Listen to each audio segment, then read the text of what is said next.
Buongiorno a tutti, benvenuti ad una nuova live di Reni Retro in cui si parla di retro computer, retro gaming e chi più ne ha più ne metta. Buongiorno, sono le 11:14 di questo venerdì 21 aprile 2023.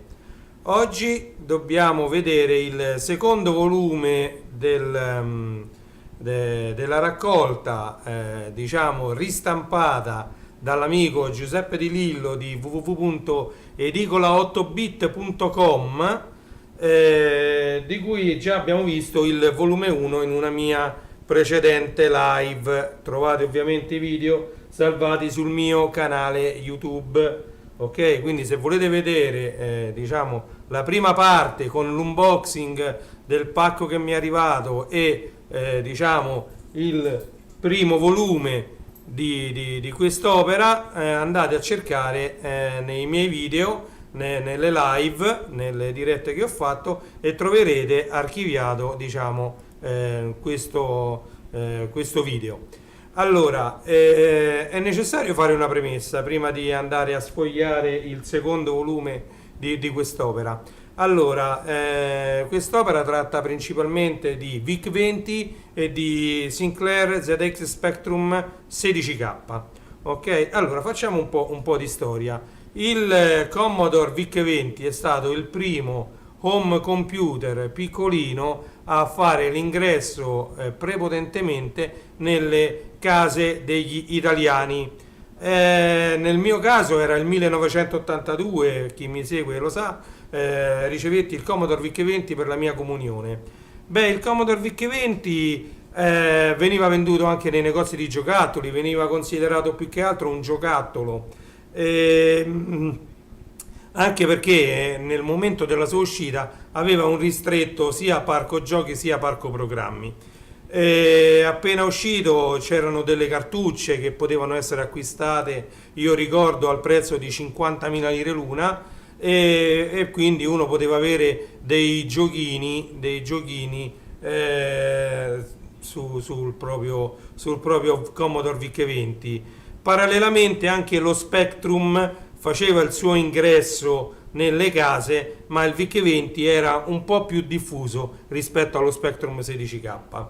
Il Commodore VIC-20 però, a discapito della pubblicità che ne veniva fatta, ora che ce l'hai, guarda che ci fai, che praticamente spingeva molto sul fatto che questo computer era tutt'altro che un videogioco, ci si poteva studiare, ci si poteva anche lavorare, ma all'inizio, come ricordiamo, il parco software era molto limitato, però vedendo la grande diffusione, quindi il gran numero di unità vendute, molte case iniziarono a produrre quello che era il software per un computer casalingo che aveva solo 3K di RAM.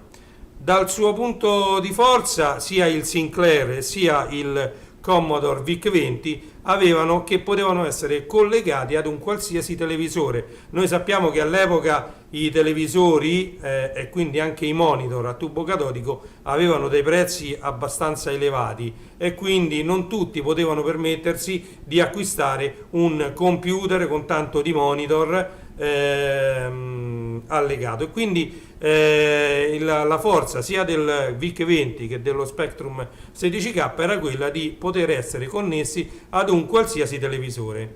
Il modo con cui noi tutti abbiamo fatto la prima connessione di tutti e due al televisore è tramite il cavo antenna che sul canale 36, poi non era proprio 36, bisognava andare a lavorare e a regolare la sintonia fine del canale 36 per avere una visione ottimale del nostro computer, sia esso il Commodore VIC-20 che lo Spectrum 16K. Ok? E quindi praticamente questo era un grande punto di forza. Un altro punto di forza, tra l'altro ancora più forte nel caso dello Spectrum, che non del VIC-20 era il registratore a cassette. Nel caso del VIC-20 tutti quanti abbiamo acquistato in bundle, diciamo così, il dataset della Commodore originale, mentre nel caso dello ZX Spectrum poteva essere usato un qualsiasi registratore a cassette, i cosiddetti mangiacassette, cioè i registratori portatili. Basta che avevano un ingresso e un'uscita audio, quindi mic in e earphone, quindi line in e line out, in modo che così poteva ricevere i dati dal computer per salvare i nostri programmi o inviare i dati al computer per caricare i nostri programmi e giochi. Ok? Allora, quindi abbiamo detto che il VIC-20 e lo Spectrum stavano cominciando ad entrare nelle case di tutti gli italiani. Hanno aperto poi la strada per i fratelli maggiori, per il Commodore 64 e per lo ZX Spectrum 48K, però diciamo loro sono stati i primi. Vedendo il grande successo, in edicola cominciavano ad uscire delle riviste, ok? Delle riviste che all'inizio, come stiamo vedendo nel caso di questa raccolta di Giuseppe Di Lillo, erano dedicate solo a Commodore VIC-20 e Spectrum 16K. Oltre a questo, in edicola si trovavano anche per esempio dei corsi. Io ho tutto il corso di Conoscere il computer direttamente dal computer, edizioni Beatrice d'Este, che era dedicato al lato A VIC-20, lato B Commodore 64.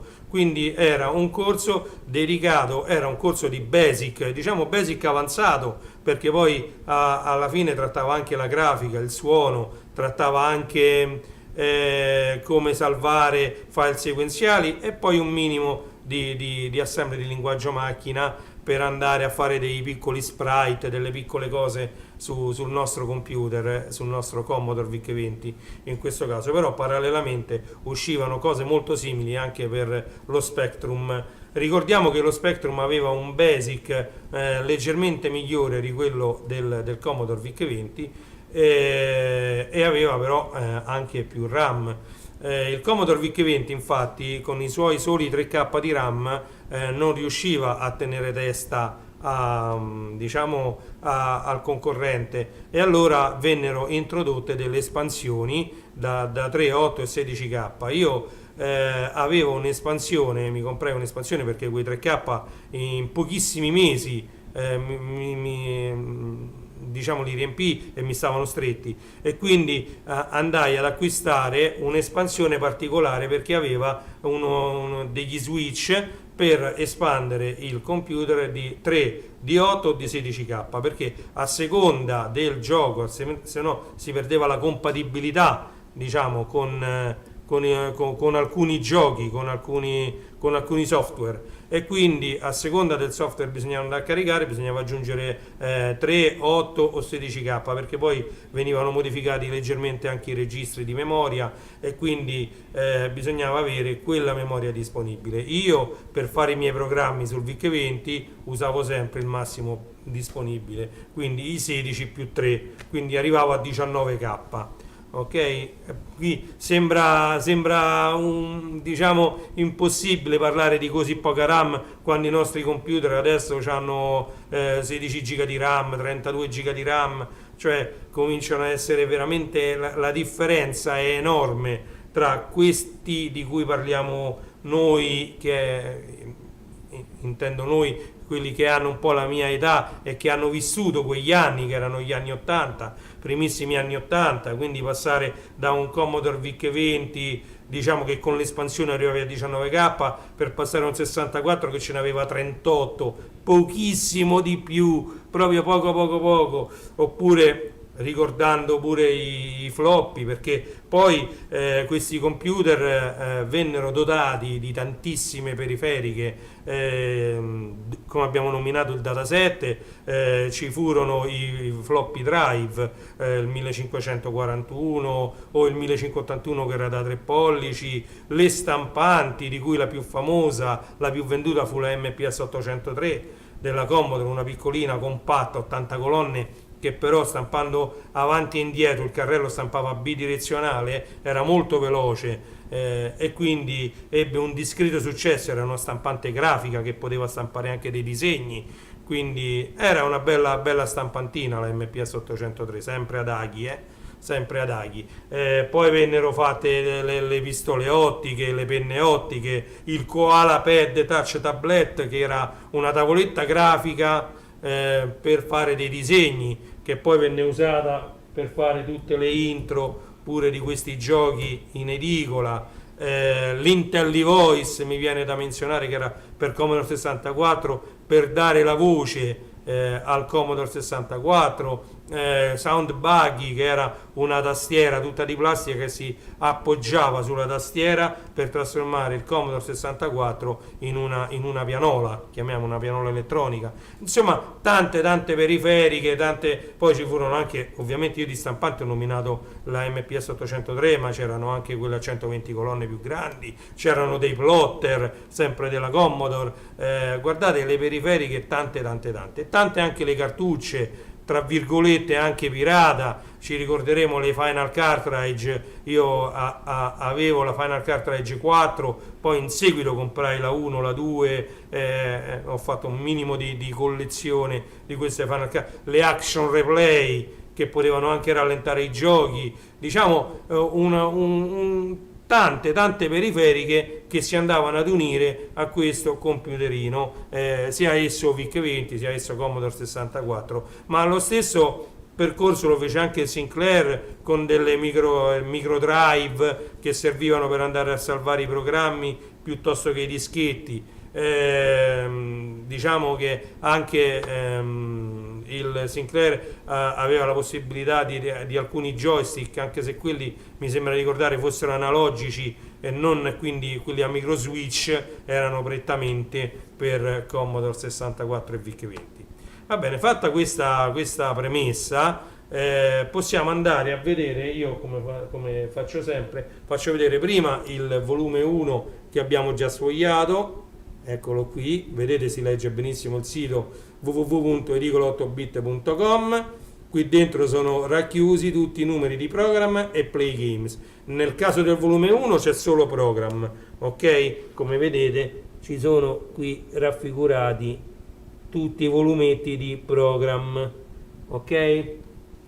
Qui c'è scritto numero 1 e qui c'è ovviamente il retro con la regolazione dell'azimuth su Commodore VIC-20. Ok, questo è il famosissimo dataset con la sua forma particolare, la scritta Commodore così, vedete, è tutto particolare, e lì c'è il cacciavidino che ci salvava la vita. Ma non solo il cacciavite ci salvava la vita, perché qui vediamo questa immagine non è casuale. Quando le righe non erano contigue, non erano tutte vicine, come nel caso di questa schermata qui, vedete, le righe colorate sono tutte molto ravvicinate tra loro. Quando erano rade vuol dire che l'azimuth non era regolata bene e quindi il computer non stava caricando bene quel software, e quindi quello che sarebbe venuto fuori è un load error ready, e quindi alla fine ci sarebbe stato un syntax error. Insomma, il programma caricato male dava un listato errato e quindi venivano fuori tutti errori insomma errori di sintassi, un sacco di errori.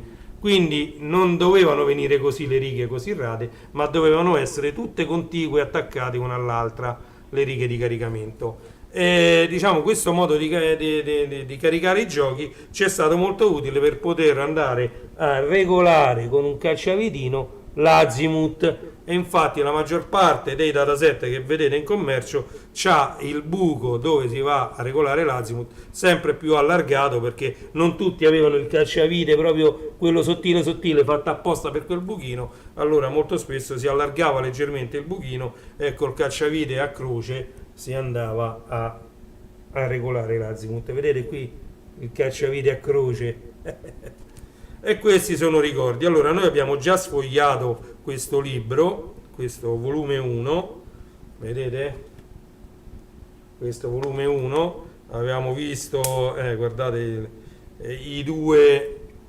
computerini di cui stiamo parlando, edicola 8 bit, la pubblicità ovviamente, e c'è Commodore VIC-20 e ZX Spectrum 16K, che era quello con i tasti di gomma, che è grandissimo quel computerino con i tasti di gomma, che aveva dalla sua una cosa molto, secondo me molto importante: la compattezza. Era molto piccolo, aveva bisogno solo di praticamente due cavetti, l'antenna e l'alimentazione, e lo potevi utilizzare, quindi lo potevi riporre nel cassetto, lasciare così i cavetti magari un po' nascosti, però per utilizzarlo lo tiravi fuori da un cassetto piccolino. Il Commodore VIC-20 invece era un po' più grande, un po' più ingombrante, diciamo così.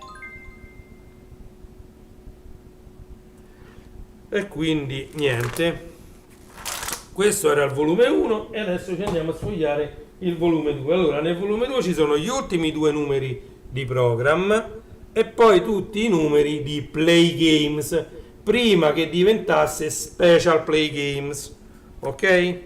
Allora, la quarta di copertina è sempre uguale, la quarta di copertina è sempre uguale. Qui vediamo numero 2, ovviamente. E qua parte già program nuova formula per VIC-20 e Commodore 64 e 128.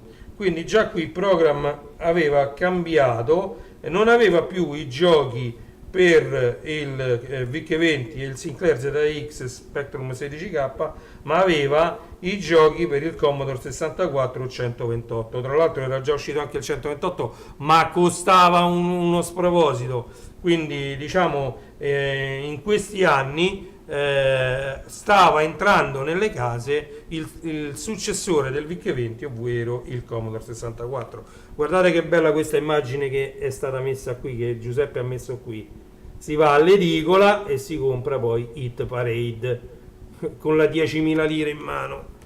Ok? Allora, questo mese program, e con lei tutti i commodoriani, celebra il sorpasso allo Spectrum. La nostra rivista era nata tenendo conto delle esigenze dei moltissimi possessori del computer di zio Clive Sinclair.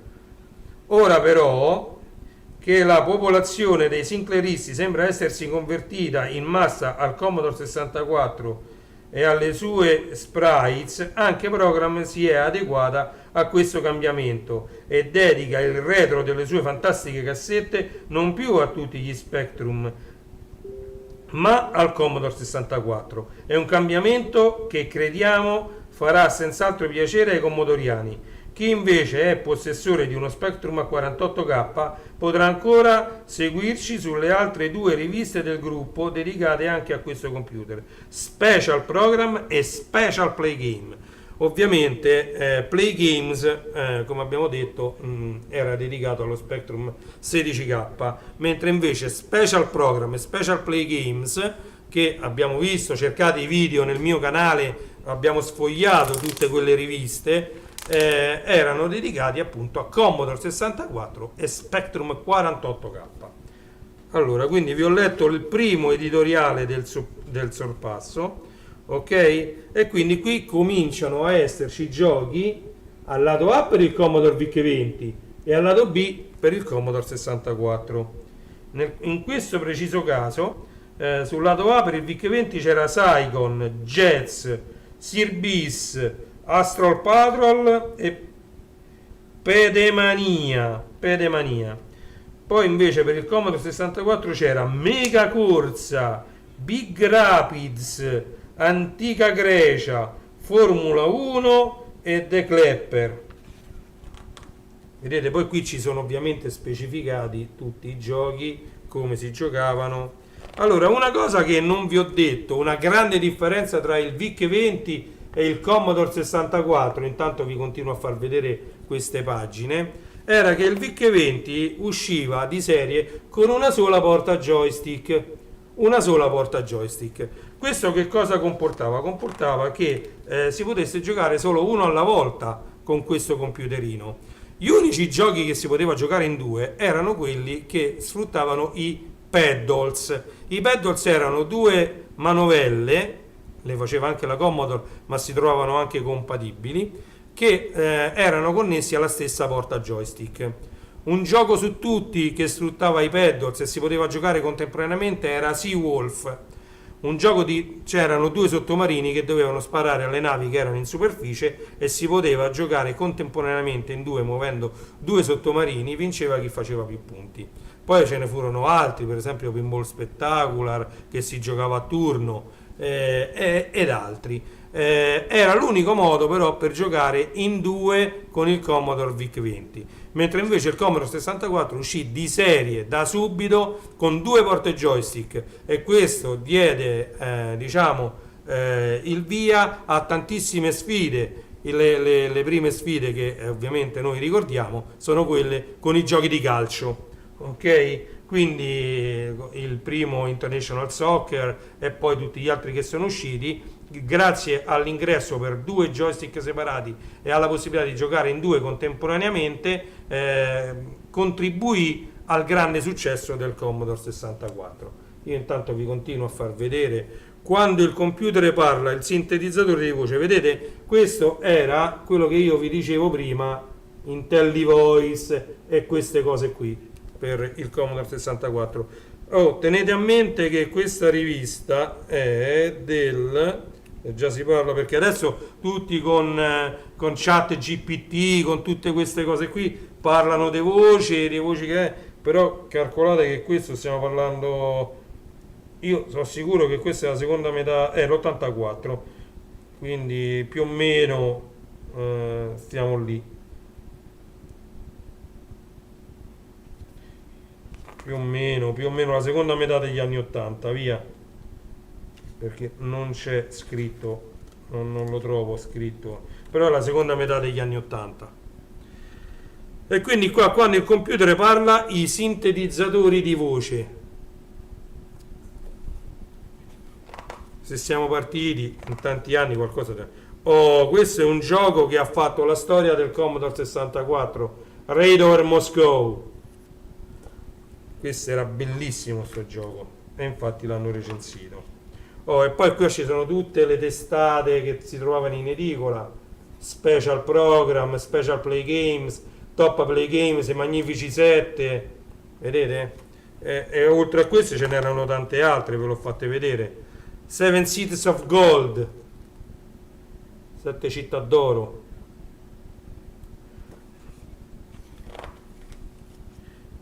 Interface 3, il massimo. Vedete, ci sono, ogni rivista poi parlava di tante. Daley Thompson, ecco, ci riprova con il super test. Vedete?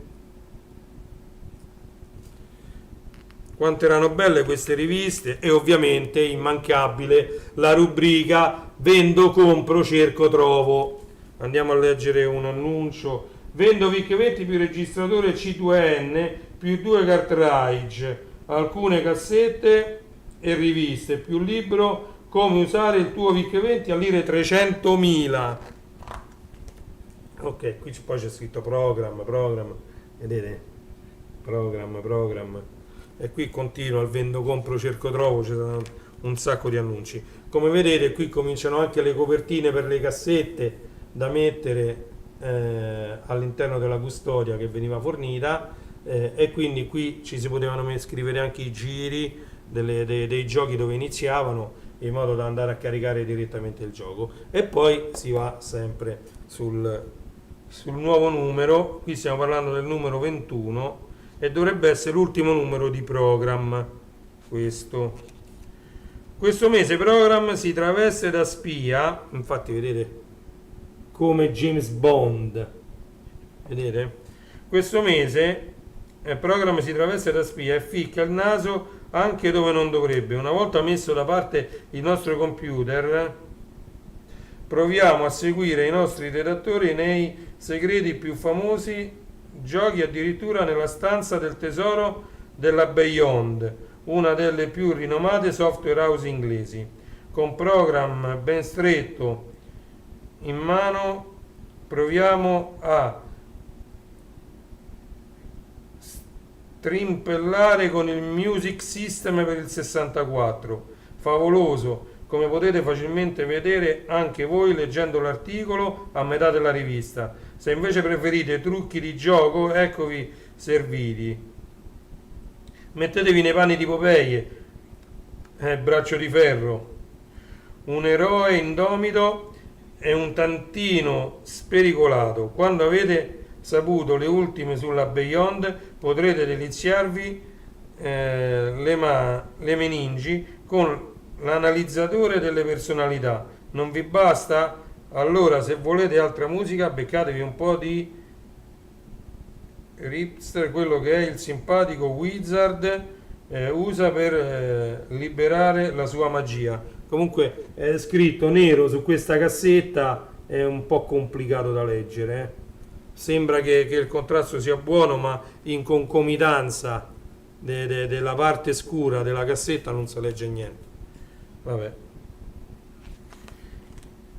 Allora, in questo numero andiamo a vedere VIC 20, lato A, Ice Cubes, Colors, Solo, War Action e Dragonians.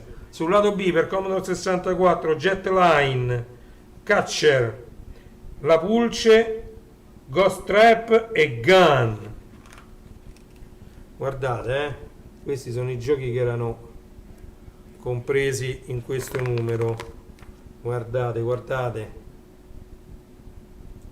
Bellissimi, bellissimi. Eccoli qua. E adesso andiamo a vedere che cosa ci hanno. Wizard il mago. Poi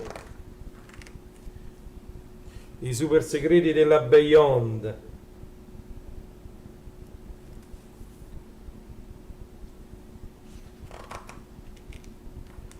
Guardate un po'.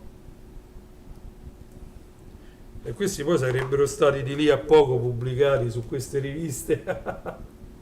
Queste riviste che ricordiamo non si è ancora capito se erano pirata al 100%, se erano pirata un po' e un po'. Come analizzare la personalità col C64.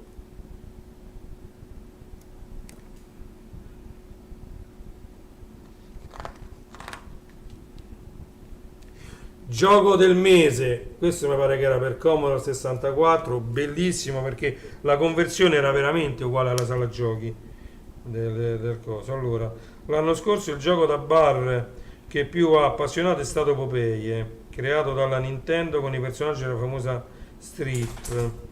Sulla scia di tanto successo, la Parker Brothers ha ora realizzato una versione del gioco per il Commodore 64. E fu un porting veramente fortunato perché era veramente uguale a quello del bar. Oh, The Music System, vedete? Quello che io vi racconto poi alla fine, ecco qua si parla dei Music System. E qui sempre la rubrica vendo, compro, cerco, trovo. Cerco, compro giochi di auto e motociclette per Commodore VIC 20. Stai bene così. Starà ancora a aspettare. Comunque. Mamma mia. E qui iniziamo Play Games. Anno 1, numero 1. Guardate, questa è la copertina del primo numero di Play Games, non di Special Play Games, ma di Play Games proprio, l'originale. Eccoci. Play Games è in edicola. Questa è la prima notizia di una rivista che vuole affiancarsi a quelle già sul mercato con qualche pregio in più e tanta voglia di accontentare i propri lettori.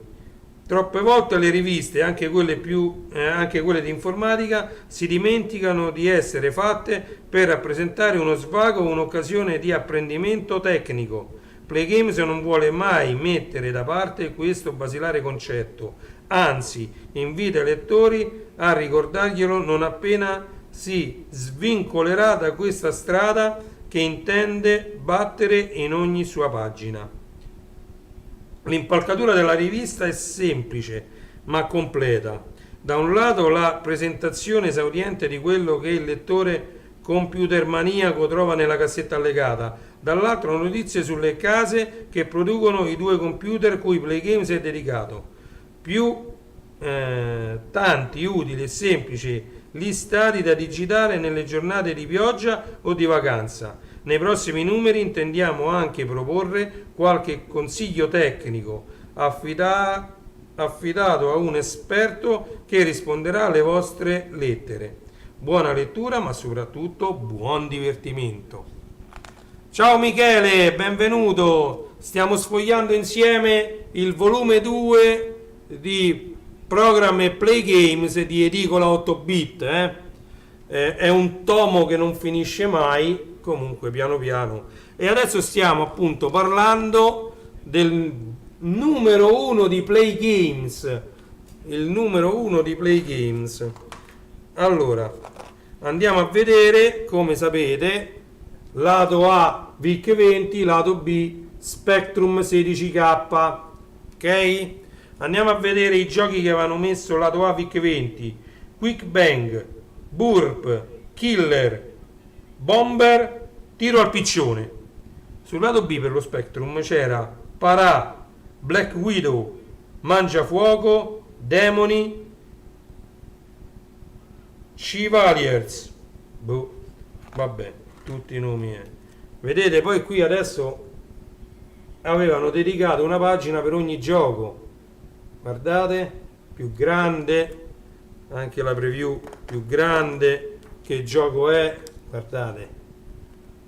E questo era Play Games che fu una rivista che durò relativamente poco, perché ne furono fatti pochi numeri perché venne subito sostituita da Special Play Games, dedicata a Commodore 64 e Spectrum 48K. Ok, ecco qua un articolo dedicato al Commodore 16, la serie 264, praticamente Commodore 16 plus 4. Furono dei computer che non ebbero tanto successo, sia il Commodore 16 che il plus 4 purtroppo non ebbero quel successo di vendite sperato dalla Commodore. Ecco le caratteristiche.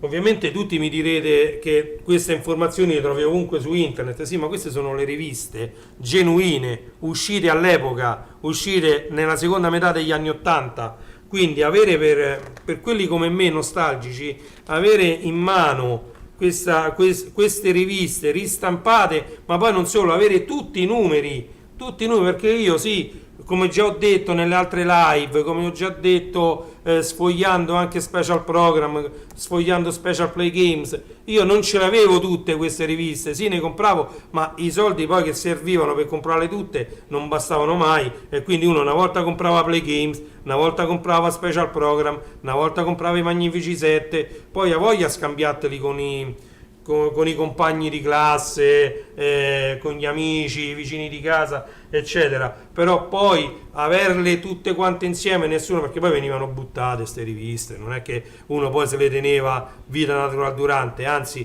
tanto di cappello a Giuseppe Di Lillo, che con il suo sito Edicola 8-bit, che non mi stancherò mai di pubblicizzare, www.edicola8bit.com, non mi stancherò mai di pubblicizzarlo, perché lui ha messo insieme quello che secondo me noi non siamo riusciti a fare, perché nessuno di noi aveva tutti i numeri di Special Program o tutti i numeri di Wargames. Io ce n'ho diversi di numeri di Wargames, per esempio era una collana che mi piaceva, però non ce l'ho tutti assolutamente, però grazie a lui sul sito li trovate tutti, quindi un grande lavoro, grande ringraziamento a Giuseppe Di Lillo e al suo sito Edicola 8-bit.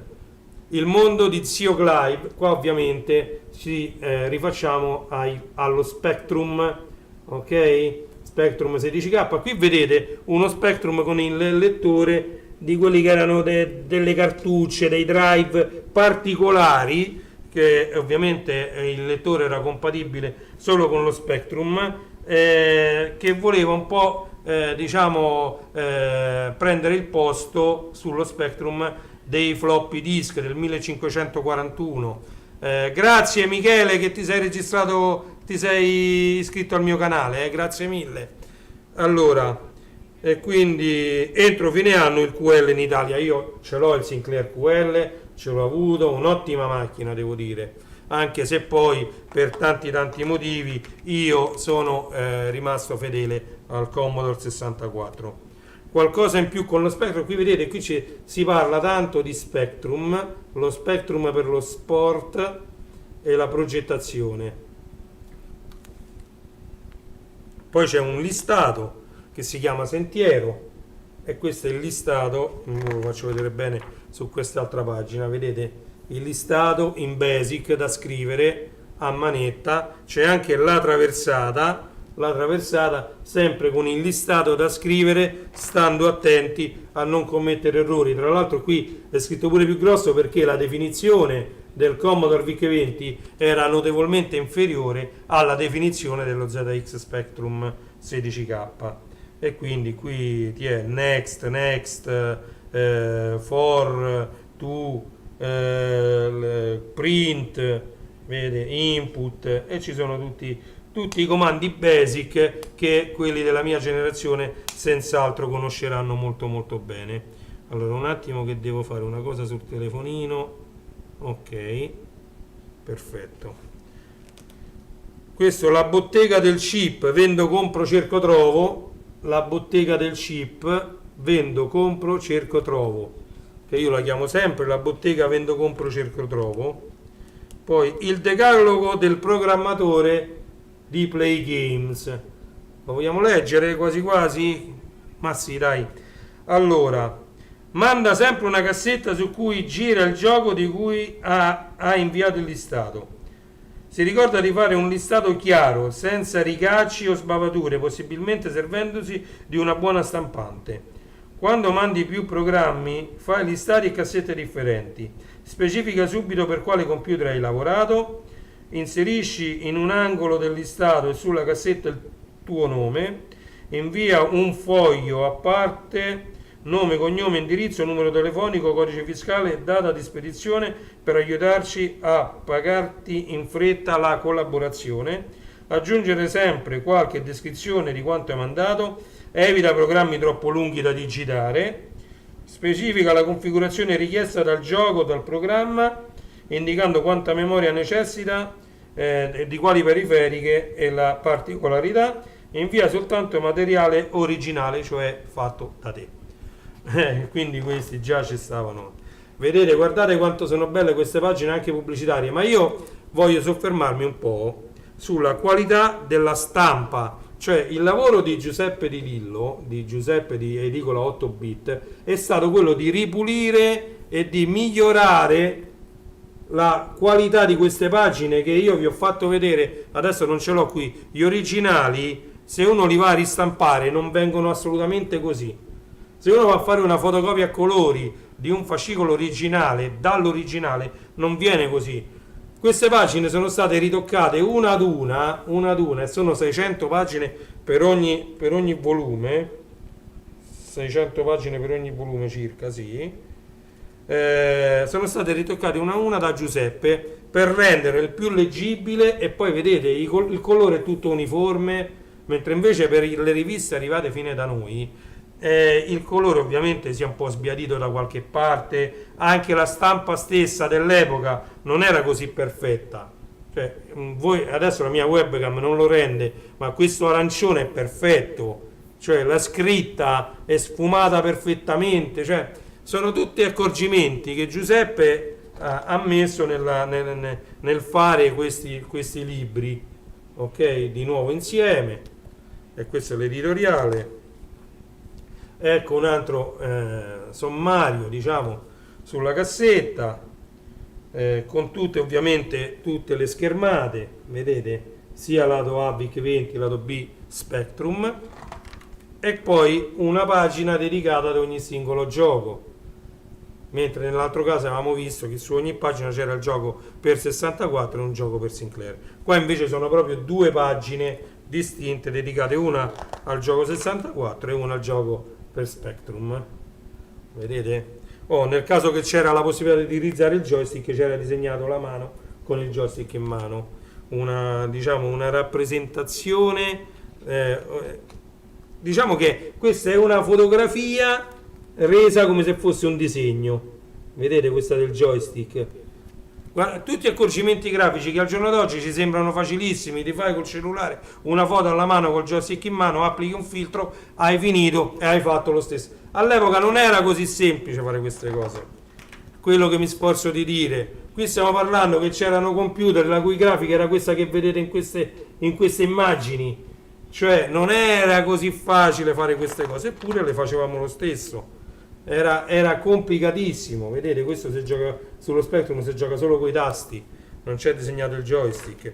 Anche in questo caso questo gioco si gioca solo coi tasti, mentre invece, come vedete, per il VIC-20 quasi tutti i giochi, il 90% dei giochi, si poteva usare il joystick per la redazione di Special Play Games. E poi eccomi, sono lo Spectrum Plus, vedete, è cambiata la tastiera dello Spectrum, non è più in gomma ma i tasti sono in plastica, sono bombati all'interno per accogliere la forma del dito, anche se questa scelta, visto che il tasto era quadrato però c'aveva una bombatura al centro, spesso questi tasti si incastravano tra loro andandoli a premere velocemente, e quindi questo limitò un po' la comodità di utilizzo di questo Sinclair ZX Spectrum Plus. Io che ho scritto diversi programmi anche per questo computer, per lo Spectrum Plus, devo dire che ero molto più lento rispetto al Commodore 64, che aveva una tastiera, una delle migliori tastiere che io abbia mai utilizzato. Quindi vedete com'era, questo era lo Spectrum Plus, io ce l'ho ovviamente, bellissimo, mi sono trovato benissimo anche con questo piccolo computerino, tanto di cappello. Andiamo avanti. Program, anno 1, numero 7, questa è una pubblicità, ovviamente. Computer maniaci che avete acquistato Play Games, ricordatevi che ogni mese in edicola c'è Program, l'unica rivista italiana a 32 pagine che gira sui vostri computer. Qua c'è Esker con tutto il suo bel listato.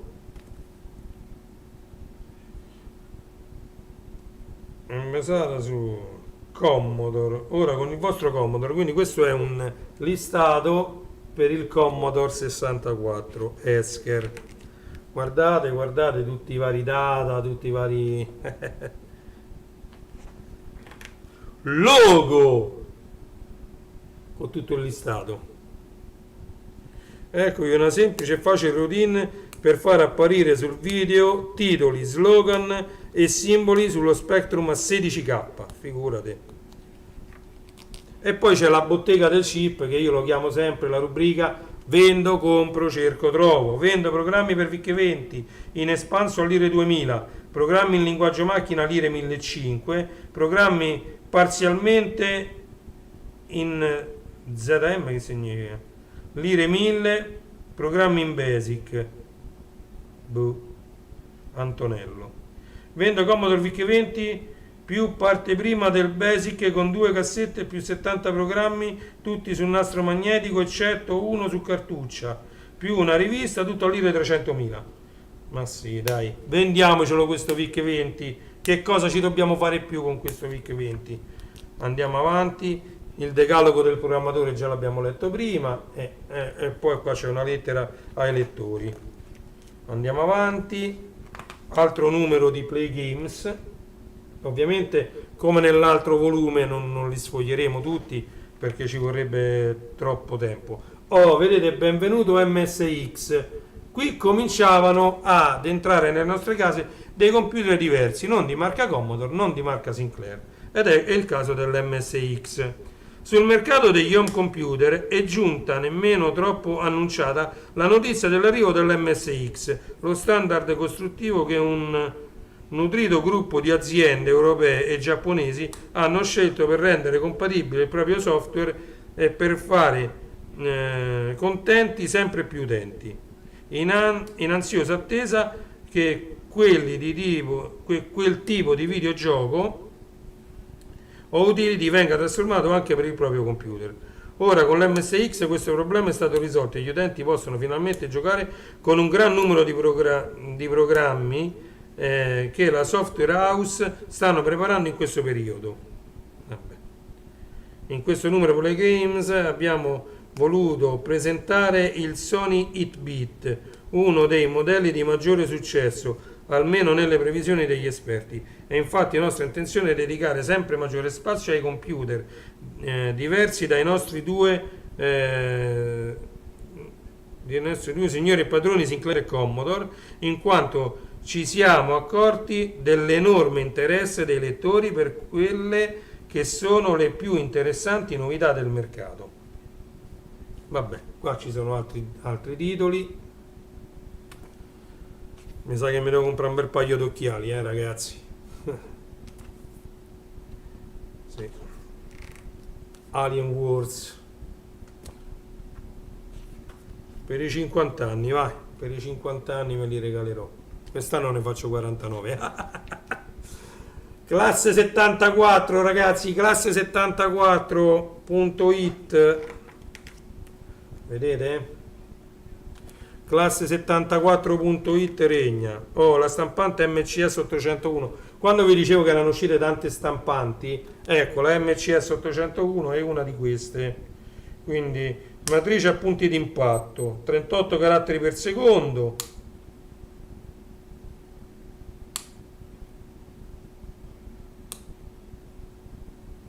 Costo 995.000 lire più IVA, cioè costavano un esercito di soldi questi stampanti. Stampava 38 caratteri al secondo. Standard internazionale per il Sony Hitbit.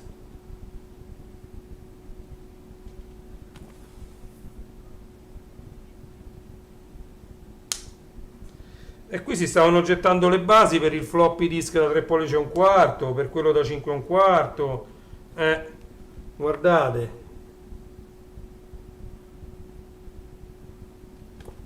Cioè, si stavano gettando le basi per quelli che poi saranno stati gli standard. Oh, qua c'è pure un top 30 software. Andiamo a vedere, va, per Commodore 64, Daley Thompson Decathlon. Poi c'è... Voglio vedere se ci sono dei titoli molto belli. Olympicon. Vediamo Commodore 64, va. Valhalla. Flip e Flop. Football Manager. Spettacolo. Ok. Oh, i Super 10 extra. Vedete, cominciano a uscire altre riviste. Qua c'è sta pure i Super 10 extra. Vedete?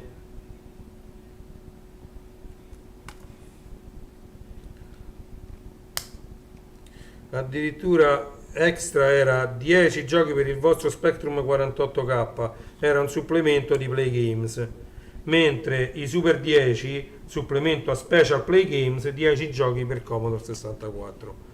Guardate che il Commodore 64 ha avuto un successo che voi non avete idea,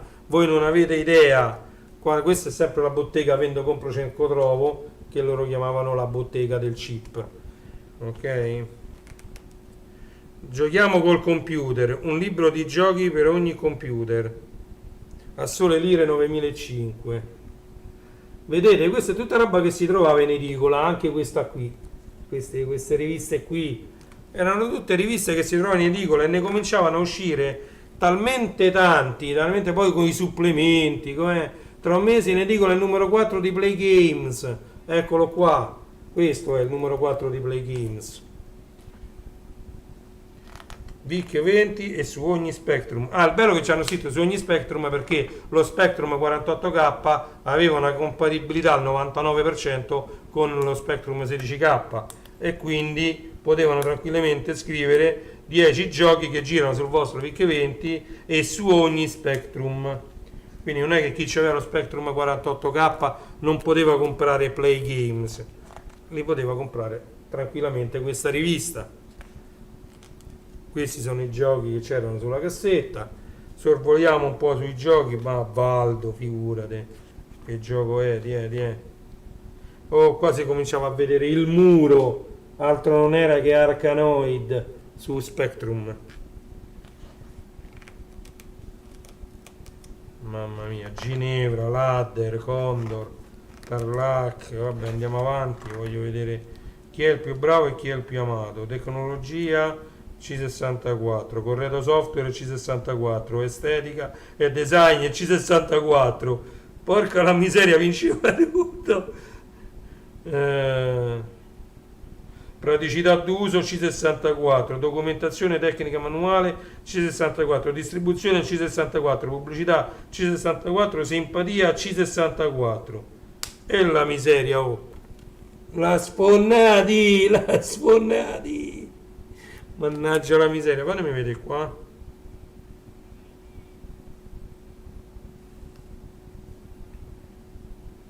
Ma ecco lo Spectrum, qui un altro articolo dedicato allo Spectrum, tastiera Spectrum, che passione. Eh sì, quella con i tastiere in gomma ha fatto la storia, ragazzi, ha fatto proprio la storia. Pubblicità di Special Program. Ciao Antonio, benvenuto, come si va? Stiamo sfogliando insieme il volume 2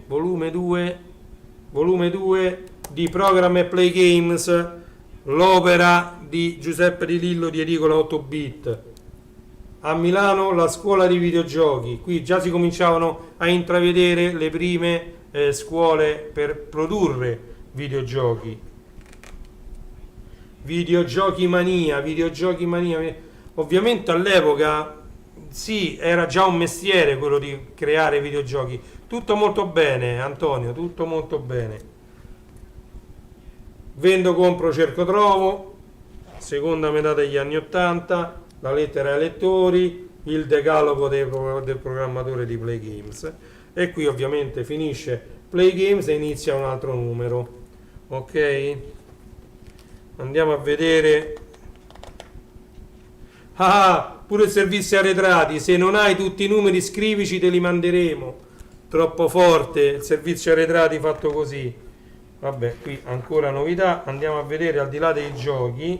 Al di là dei giochi voglio vedere le novità riportate in questo numero.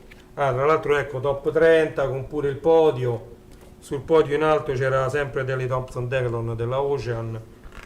Ecco, Epson PX8, un grande piccolo. Io ce l'ho un computer della Epson portatile che aveva il monitor a cristalli liquidi, a bianco e nero a cristalli liquidi, una cosa quasi invedibile, solo che mi si ruppe l'hard disk e quello non ha più funzionato, non so che, ci mancano tutti i pezzi perché lo smontai.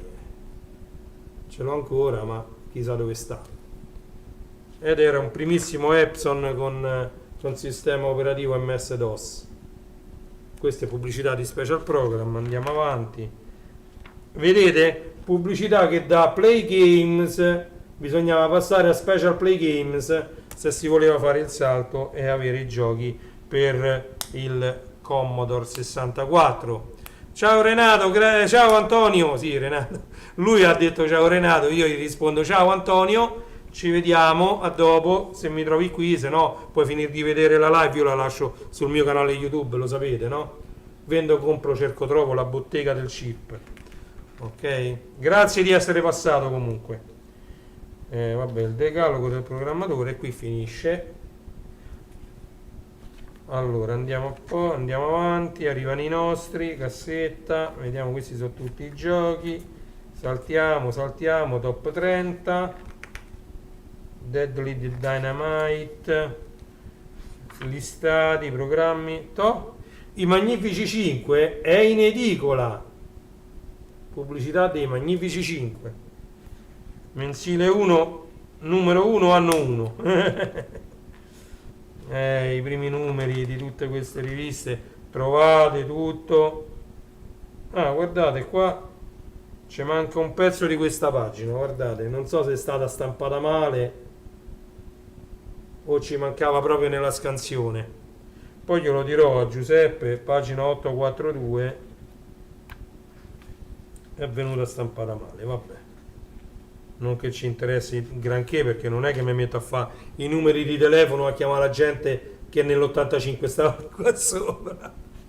Nel 1985, ragazzi, quanti anni sono passati, quante cose abbiamo fatto. Mandateci i vostri programmi. Qui addirittura siamo arrivati a 500.000 lire, ti davano, o 150.000 lire per il listato. Il disco gira, qua già si cominciava a parlare di floppy disk, il disco che gira, e parliamo di quelli da 5 e un quarto, Ho avuto sempre un floppy da 5 e un quarto qui, ma non lo vedo, vabbè. Ehi ai ai ai ai ai ai, top 30, vedete qui hanno cambiato colore, viola, viola, viola, proprio viola. Eccolo qua, il lettore disk drive per lo Spectrum. Guardate, ve lo faccio vedere così. Il disk drive per lo Spectrum. Mamma mia, che ricordi, ragazzi. Che ricordi. Ovviamente serviva un controller per poterlo usare e poi hanno fatto vedere anche il disk drive stesso smontato. Mamma mia, quanta tecnologia, quante cose. Vedete i Magnifici 5 numero 2 in edicola. Ne faccio io di viaggio indietro nel tempo con queste riviste, Extra Program, gli speciali, questi sono gli speciali di Program. 32 pagine a colori che girano su Spectrum 48K, mensile, anno 1, numero 2, e in edicola Extra Program. Videobit presenta l'interfaccia joystick programmabile a tasti. Per il piccolino, vedete l'interfaccia è quella cartuccia gialla che sta lì dietro, l'interfaccia joystick. Per il piccolino Sinclair Spectrum, l'interfaccia joystick. Mi pare di ricordare che c'era anche un'interfaccia per il Commodore VIC-20 per sdoppiare la singola porta joystick per il VIC-20 in due porte joystick separate per attaccare due joystick al Commodore VIC-20. Il problema era che giocare contemporaneamente poi non ce la faceva il processore e quindi si giocava sempre alternati, una volta per uno, però ognuno aveva il suo joystick. Quindi mi pare di ricordarmi questa cosa. Top 30, pure qui andiamo veloci. Derby Day.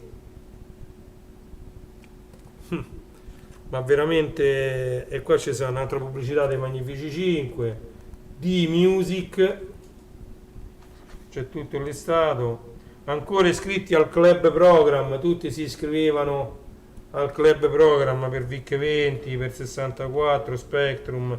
Qui ci sono tutti i nomi di tutti quelli che erano iscritti. Che spettacolo. Vabbè, andiamo via veloci. Allora andiamo a vedere, qui di bello c'è, noi siamo abituati oramai al mouse, alla scoperta di nuovi mondi con il Talker. Vabbè, Talker lasciamo stare. Ecco il mouse AMX a 3 tasti, quindi questi erano quasi tutti con la pallina, non ce n'era nessuno laser. Andiamo a vedere indietro se c'è qualche altra cosa di eclatante da far vedere, perché questa era una pubblicità troppo forte. Come ti organizzo il club, vabbè, questa già l'avevo fatta vedere. Andiamo a vedere qui, queste sono cose nuove, mi sa che l'ha aggiunte Giuseppe.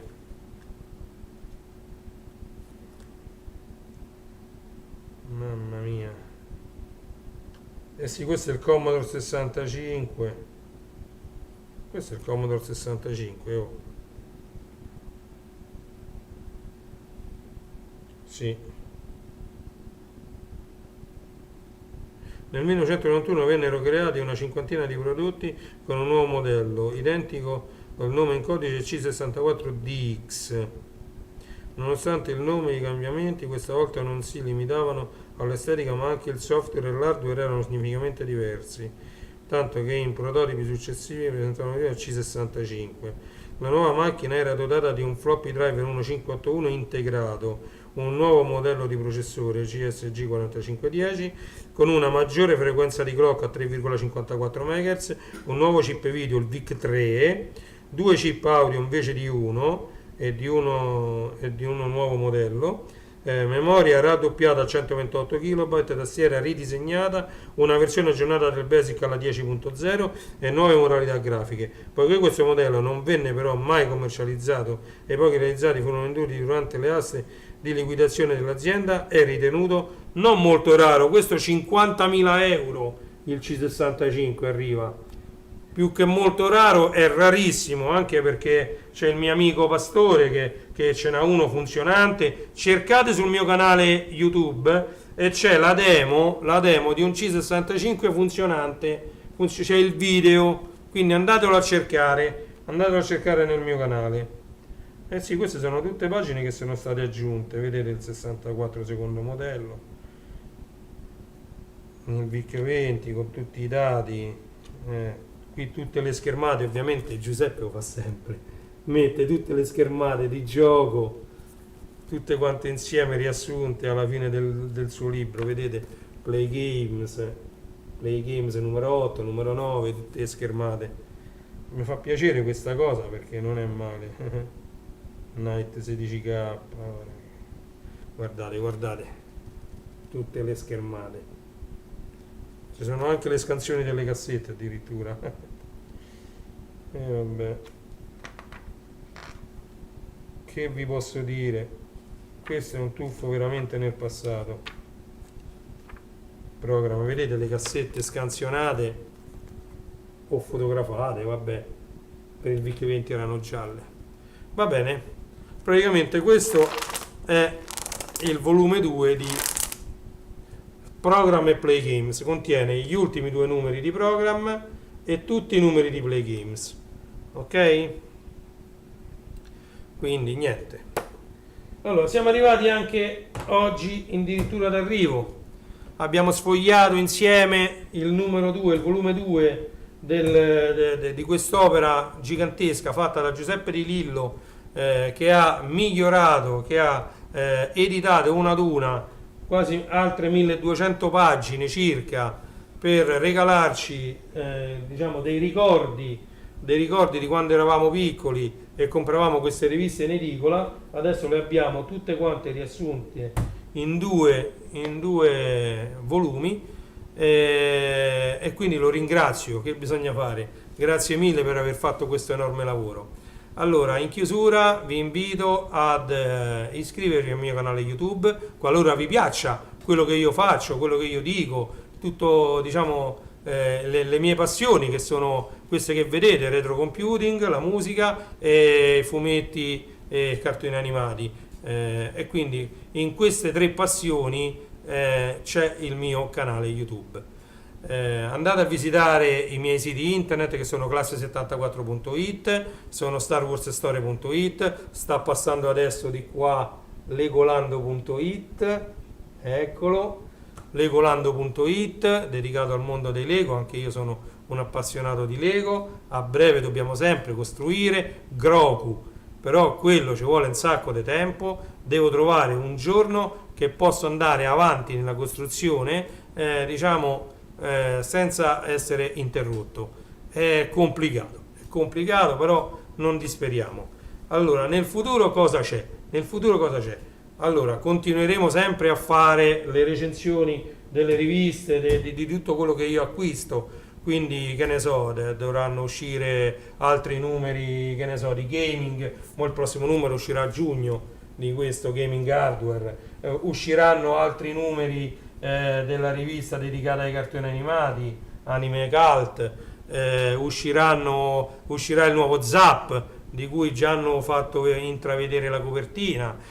Uscirà il nuovo Passione Amiga. Quindi continueremo sempre a sfogliare queste riviste insieme in live. Oltre a questo ci saranno tante altre novità, quindi io cerco di portare avanti questo grande grande impegno, perché alla fine è un impegno. Farò altri video voglio pubblicare Pianeta Amica 98, già c'è il 97, andatelo a vedere. Poi ci sarà anche Pianeta Amica 2005, che ho trovato la prima cassetta, però non trovo la seconda cassetta con la seconda parte di Pianeta Amica 2005. C'ho la prima parte ma non c'ho la seconda parte, però diciamo queste sono tutte cose che piano piano le faremo insieme. Pubblicherò tanti video. Iscrivetevi, perché l'unico modo con cui io vengo motivato è solo vedendo più iscritti, vedendo che le cose che faccio interessano. Ok?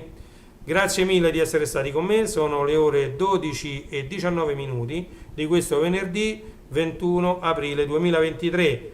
Sappiate che io faccio su TikTok delle live che le chiamo car broadcast tutte le mattine, in cui mia figlia va a scuola dalle 8 alle 8:30. Mi trovate in live su TikTok, quindi cercatemi come Reni_J su TikTok e venitemi a seguire dalle 8 alle 8:30 tutte le mattine. Sto cercando un post su internet dove mettere tutti gli episodi precedenti, tutte le live precedenti che ho fatto su TikTok.